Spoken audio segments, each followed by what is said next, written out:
welcome back to my channel. Those of you who are new around here, hi.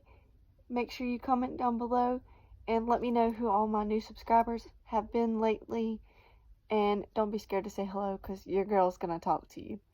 But today I have for you my top 20 books to read in 2020.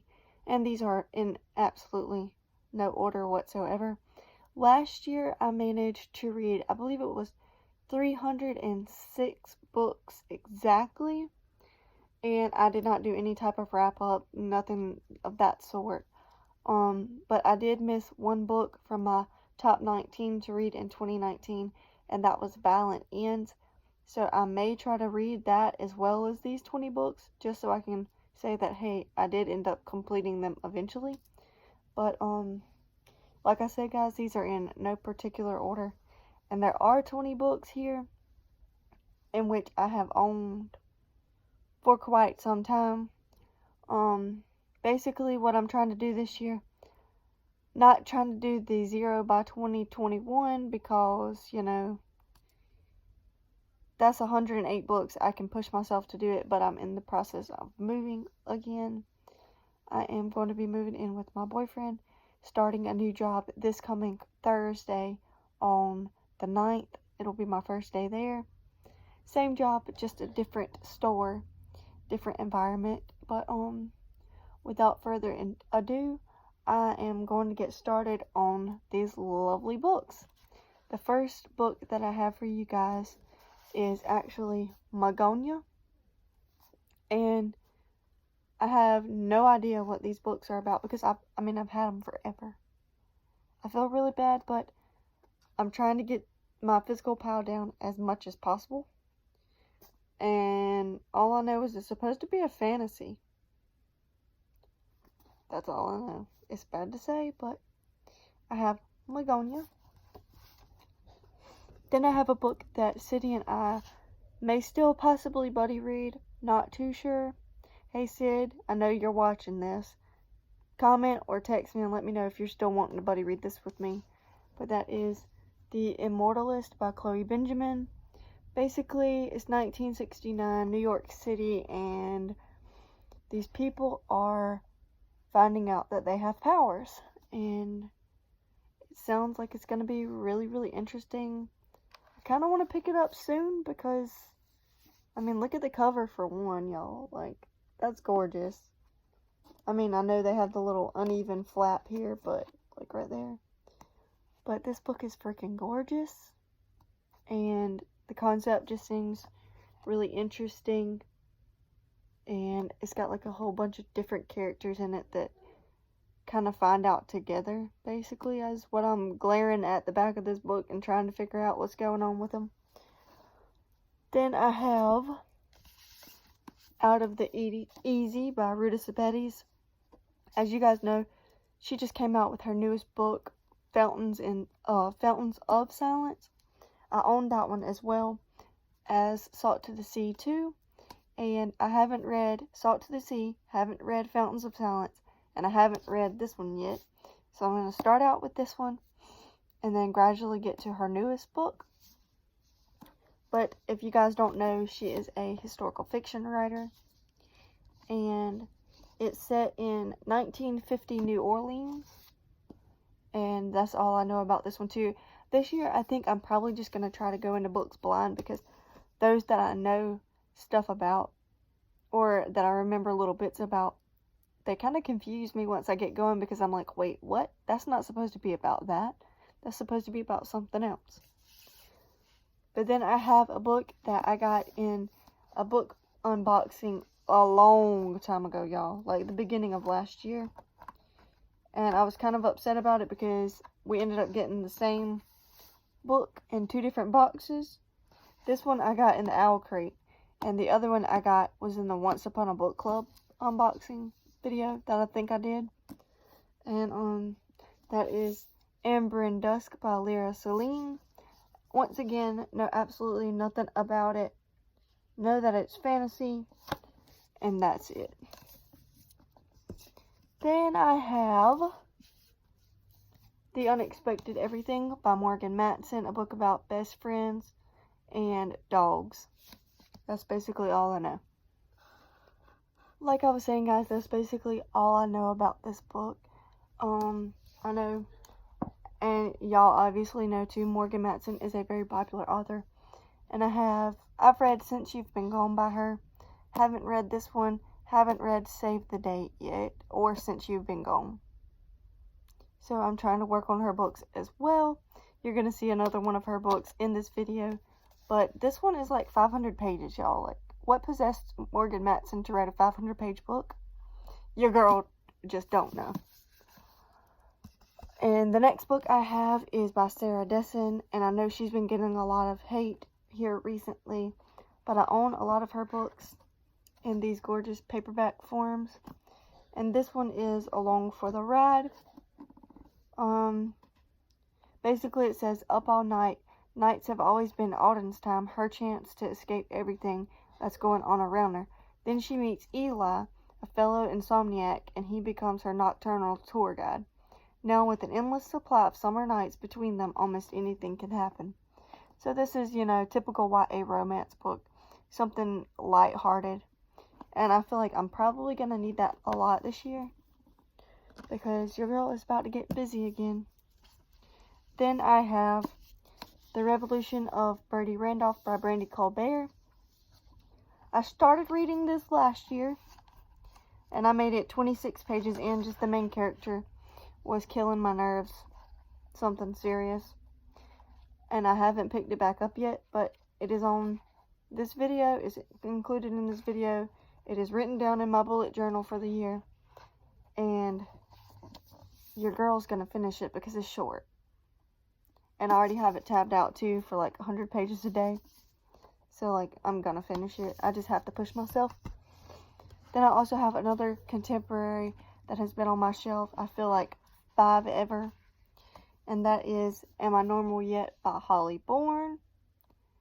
Basically, I forget what is wrong with this main character, like what ailment she has. If it's anxiety or what, I can't remember. But if y'all remember, let me know in the comments, because your girl's brain is blanking right now. But yeah, this is a contemporary that I've been meaning to read forever, and it's finally going to happen this year. Then, because I finished the Snow Like Ashes trilogy last year, I bought the, her next series, the first book in it that she wrote, and that is These Rebel Waves by Sarah Rash. And this is obviously going to be a fantasy book as well. There's a pirate and a soldier included in this book. Not sure who is who, what's going to happen, but your girl's going to enjoy it, I'm sure. Then I have a sequel to a book I have not read yet, so this one will probably be pushed a little bit further down the line, because I still haven't read the first book, but I'm going to push myself to also read the first book, specifically because when I went to Y'all Fest in 2018, the first book to this I sent with some friends to get signed so that I could join in to the other lines and get their book signed for them as well. And so they come back and they go, oh yeah, you get this book too, because she accidentally signed it with your name in it. So I got A Crown of Wishes by Roshani Chokshi. So I have to also read The Star Touch Queen because I still haven't done it yet. And then I have a book that I am actually supposed to be currently buddy reading with Sydney and Drew. And that is Sometimes I Lie by Alice Feeney. Super short thriller. And we're supposed to be reading 50 pages a day.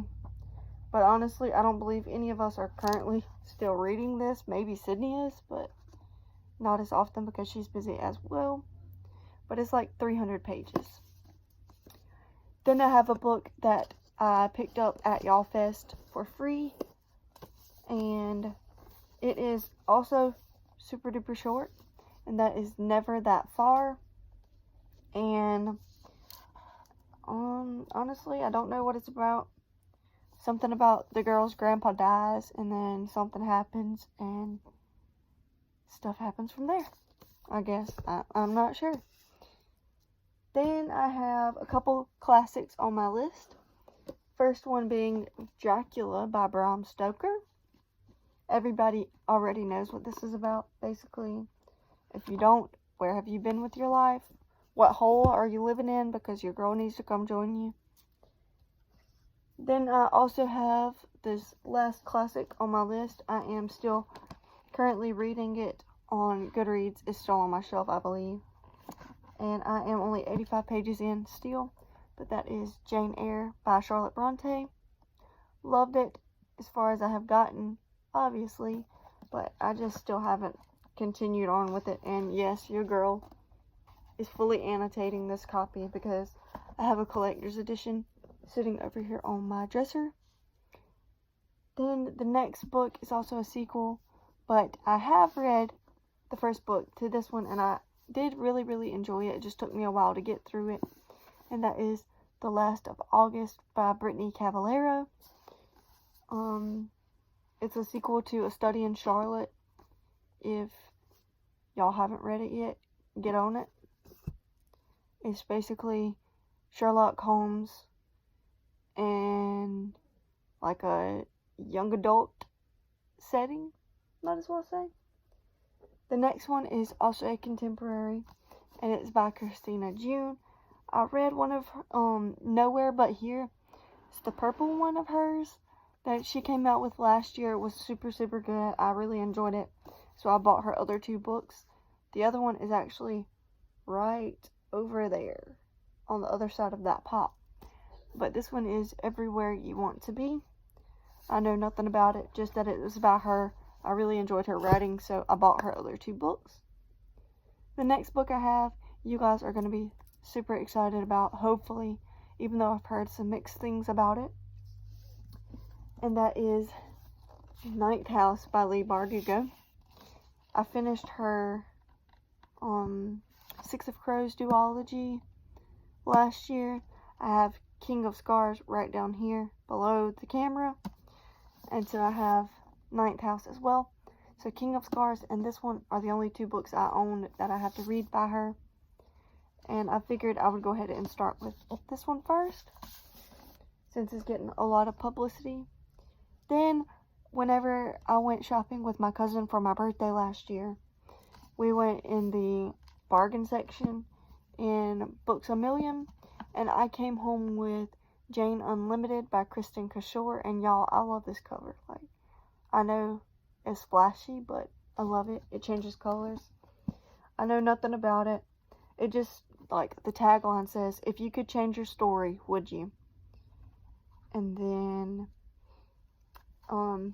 it's a pretty big chunker, but my cousin wanted me to get it because she wants to know if it was worth her time reading it. So this may be pushed pretty far up on my list as well. This is also the author that wrote Graceling, I believe. I'm pretty sure. Then here is the other Morgan Matson book, and this is the next to last book on my list. The other Morgan Matson book that I have is Save the Date. This is a signed first edition. I also bought in the bargain section in Books A Million, y'all. Signed first edition of it. So I grabbed it up instead of paying full price. And I just still haven't read it yet. But I figured my brother is getting married March the 14th. And so what better time to read this book than in the first 3 months of the year, because he's getting married and I'm in the wedding. And the very last book that I have for you guys for my top 20 books of 2020 is by Abby Glines, and that is After the Game. This is book, I think it's book 2 in, no, book 3. I've read book 1 and 2 in the Until Friday Nights series. It's Until Friday Night, Under the Lights, and then After the Game, and then there's more after this one. I just haven't picked it up. I was really enjoying the series though, so it's pretty short, and I need some of these letters for my challenge this year that I'm doing actually this month on Goodreads. But yeah, guys, that is all I have for you today. Comment down below. Let me know some of your most anticipated reads or the book that you're currently reading. And I will see you guys next week. Bye!